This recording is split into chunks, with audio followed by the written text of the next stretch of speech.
Hey everyone, it's been a while. I am back. It is February 2nd, and I am sitting in my sunroom right now. It's Monday morning. I'm not quite ready to go down to my office yet, but I wanted to do a quick video, something that I promised a couple weeks ago in my last video, which was talking about the year of the horse, which is incoming. I said that I would share an example that I saw of how the year of the horse could go wrong.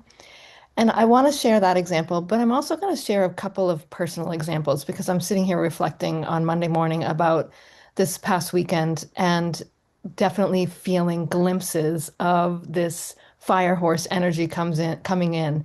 And at first I felt really good, and now it feels really intense. So I'm just going to talk about that. Um, Thank you very much for listening in. For those of you who don't know me, I'm Kerri Miller. I'm a Feng Shui and energy clearing practitioner. And I truly believe that your environment and the energies around you have an influence on your mood, your energy level, your success, how much money you make, all of those things. And I love to share with people that information to make people aware that they can look at their space in an entirely different way, but also help them rearrange their space and the energies around them so that the energies are working with them rather than them working against the energies. And when that happens, life will have a lot less friction in it. Things happen with more ease. And I do believe that you can have a better mood, a better job, a better income, all of those things, because you're simply in a different layer of alignment that is one of ease, and uplifting energies which support you. My pup is here with me. I don't know if you can see him. He's just waiting for me to not do this anymore. So let me talk to you. The example that I wanted to share was actually going into a coffee shop a couple weeks ago. Very well-known coffee shop. You may have seen their mermaid logo, just to give you a hint at who I'm talking about. Very well known, very popular. There's lots of stores in our area and stores that I frequent all the time, see the same employees working there, have a great experience most of the time. But a couple weeks ago, I think it was towards the tail end of holiday vacation week, I went into the store to pick up a mobile order that I had ordered probably about 25 minutes previously. And the store was in complete chaos. I felt very bad for the staff that was working there. I didn't recognize the staff that was there. It looked as if they had maybe had some new employees starting or some turnover that had happened. Um, I felt bad for the customers who were in line. So my experience was that I walked in and I went over to the mobile order pickup area and looked, and my order wasn't there yet. So then I was just simply waiting. And as I was observing at the same time and could see that there were several other people also checking and waiting.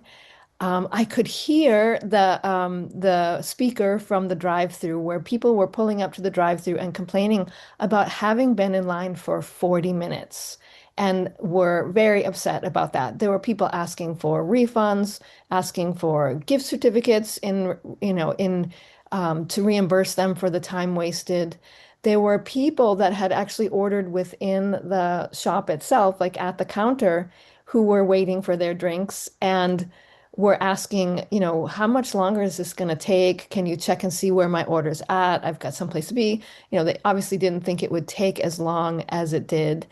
And the staff wasn't really able to answer them. Like they were very confused. They were looking at it. They were like, there's, 15 people in front of you. It was chaos. And then I could see them in the back trying to make the drinks, and they were like scraping the bottom of the supplies, trying to create whatever drink it was they had, because they just hadn't had time to stop or reset or any of that. And then one of the poor staff kids who was working there went to put a drink down on the counter, and like the cover came off and the drink dropped, and it spilled all over the counter, all over the floor, all over the other drinks and orders that were there. I could see them making duplicate orders, like two people working on the same order at a time and making the wrong things. Like it was utter chaos. And that's not my usual experience there. And as I left there, I was thinking, oh my gosh, this is literally an example of fire horse energy to me. Like, even companies that have this huge system in place and tons of money to throw at their systems and training and all of those things can get thrown off course by unexpected demand or unexpected changes. And actually, I wrote about this in one of my recent newsletters, and I said, I've heard a little bit about some of the staff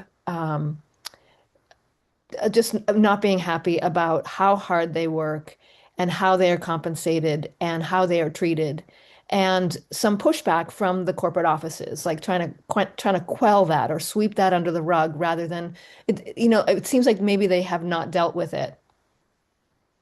And that's what I want to say is that this is the exact example of like whatever you did not deal with during the year of the snake, whatever you didn't take time to smooth out, to heal, to release, to forgive, to take care of, to simplify, to strategize it's not going to go away. And if you've been able to sweep it under the rug before and it worked, it's not going to work anymore. And so for me, this was an example of like, it's working fine. If staff wasn't happy, they just said, well, leave and we'll replace you. And that worked fine. And that's worked fine for years and years for them. However, like there's going to be these like moments of energy where there's this high demand and this combination of high demand plus untrained staff that are really going to cause these like volatile situations where the tide could turn. Like there were people in that store who were, you could tell that they were very common customers of the location. And you could see that they were at their breaking point where, maybe a $7 coffee and waiting that long that's the breaking point for them. They're not going to be a customer anymore.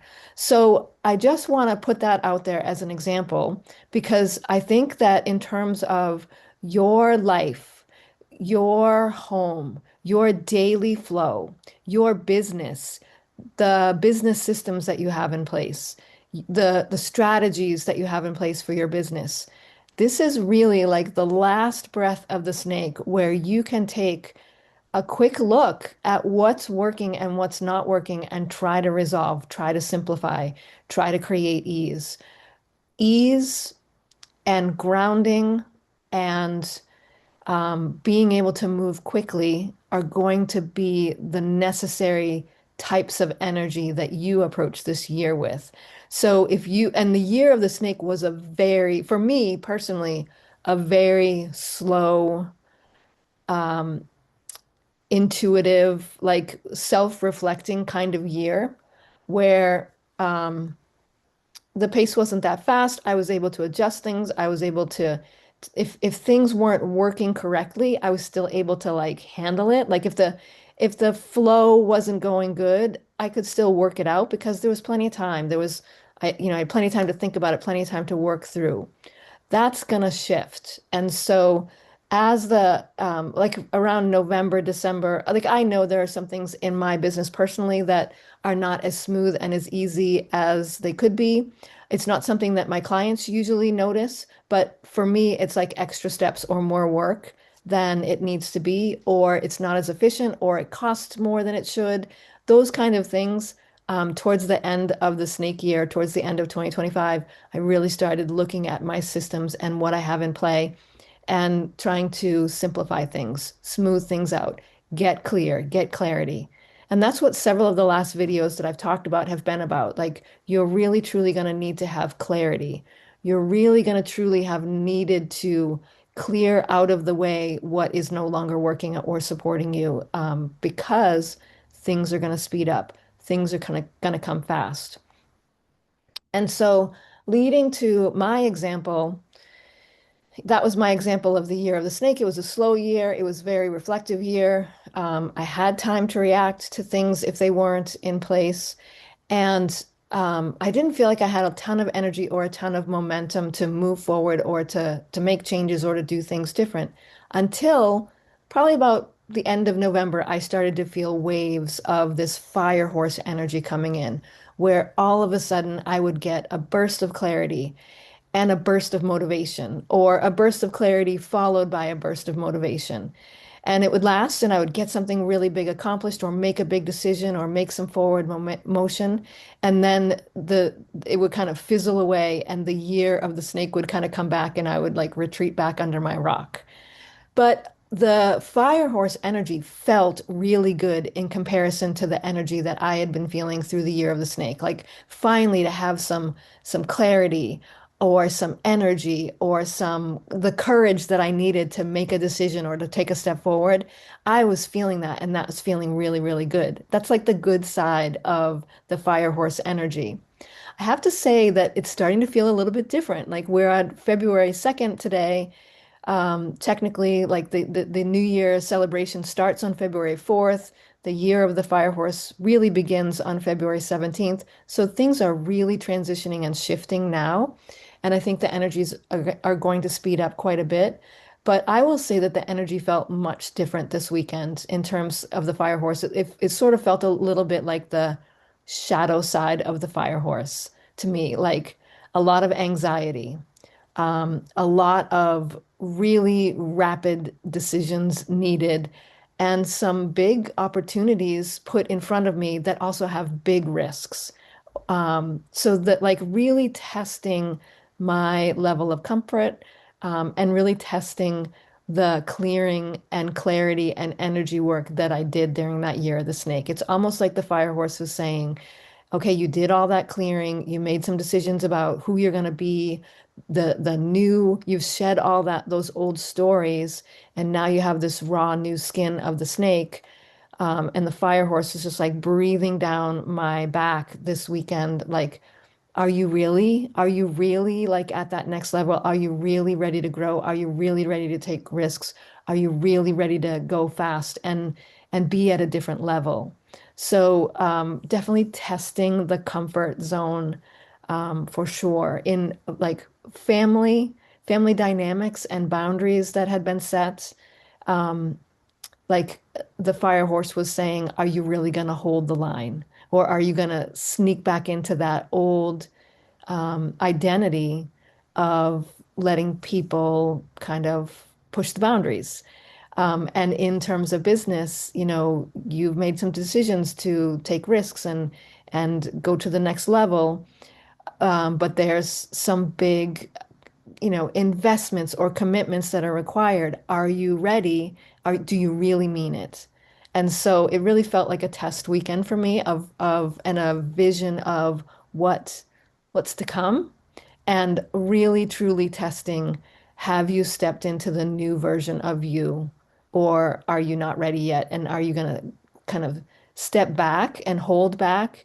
And as you've heard me speak, this is also a 1 year, meaning of the 9 year cycles that we go through, not feng shui related, but like numerology related, of those 9 year cycles that we go through.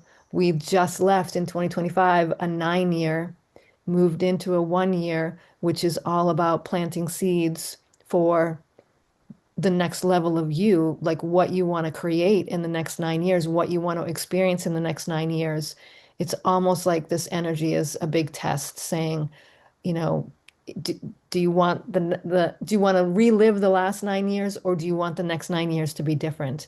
And that whole, in order for things to be different, you have to do things different than you've ever done before, like really stepping out of the comfort zone.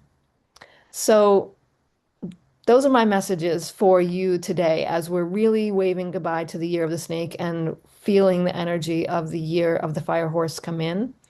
That's how I'm experiencing it. That's how I've seen examples of how the year of the horse could really be chaotic or mayhem inducing, or even like collapse inducing. Like I could see how if that company doesn't make changes um, or really shift the way they've been doing things, that it could actually bring them down a notch or two, or all the way down. Who knows, right?